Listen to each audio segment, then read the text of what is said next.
Salam les filles, j'espère que la كامل bien ou prévala اليوم un nouveau sujet, un nouveau topic. Nous allons voir la cholestase gravidique. So, keep watching.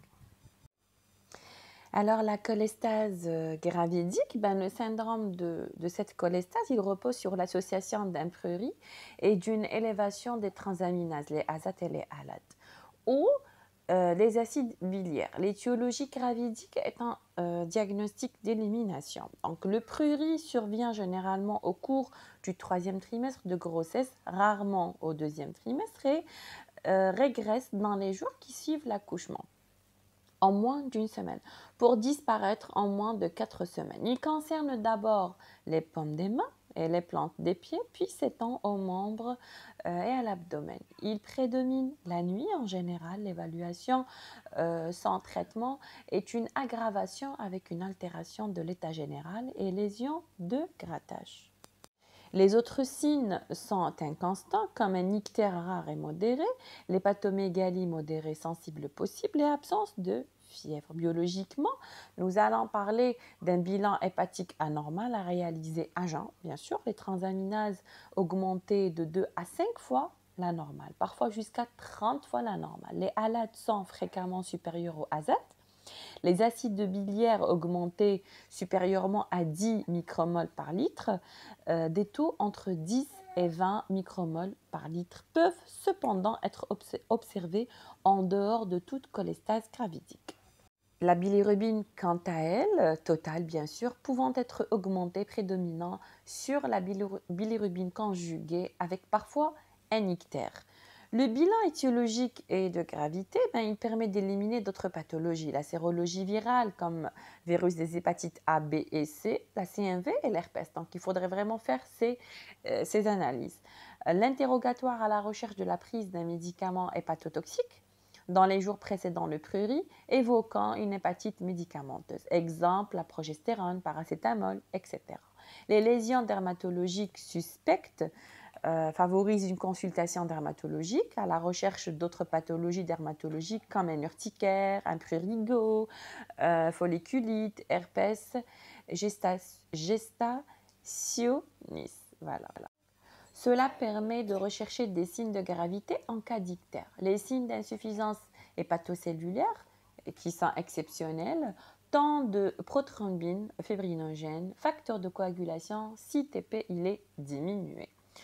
Au décours de ce bilan doivent être considérés comme cholestase gravidique les patientes présentant un prurit associant des alates supérieures à la normale et ou des acides biliaires supérieurs à 10 micromoles par litre comme nous avons vu.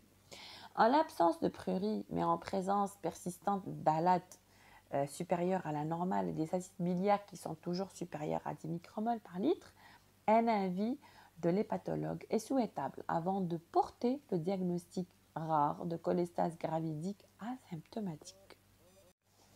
La prise en charge est dominée, donc le prurit maternel et le risque fœtal. L'excès de risque de mort fœtale n'est pas connu précisément, mais il est vraisemblablement faible. Le risque fœtal serait plus important en cas d'acide biliaire très élevé, en particulier si le taux est supérieur à 100 micromoles par litre.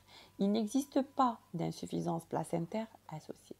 Quant au traitement du prurit maternel, des antihistaminiques dans le premier temps, comme la cétrizine, un comprimé à 10 mg le matin, et l'hydroxyne, Atarax, 2 comprimés à 25 mg le soir. Nous avons aussi l'acide ursodoxycholique, comme le Colurso, 2 à 3 comprimés à 200 mg par jour. La surveillance maternelle, donc l'intensité du prurit, des transaminases une fois par semaine, la surveillance systématique des acides biliaires n'est pas nécessaire. En revanche, si le taux d'acide biliaire initial est supérieur à 10 micromoles par litre ou en cas de persistance d'un prurit invalidant, surveillance hebdomadaire des acides biliaires et des transaminases. Quant à la surveillance fœtale, l'échographie obstétricale tous les 15 jours, croissance, vitalité, quantité de LA, mouvements fœtaux, Doppler fœtaux. Le monitoring fœtal à titre indicatif, donc rythme de surveillance proposé. Le RCF1 une fois par semaine avant 32 semaines. RCF 2 fois par semaine entre 32 et 34 semaines et RCF 3 fois par semaine au-delà de 34 semaines d'aménorrhée. Et tout cela, bien sûr, avec une hospitalisation pour faire le bilan et organiser la prise en charge. Donc, la patiente, elle retourne à son domicile une fois le prurit atténué et le bilan hépatique amélioré. Idéalement, en HAD avec la surveillance mentionnée précédemment. Donc, le déclenchement ou maturation à partir de 36 semaines seulement, si cholestase sévère, donc prurit insulinant avec altération de l'état général. Voilà, Valou, c'était le thème d'aujourd'hui. J'espère qu'il vous a plu. N'hésitez pas à me laisser vos questions en commentaire. D'ici là, prenez soin de vous. À très bientôt, bismillah.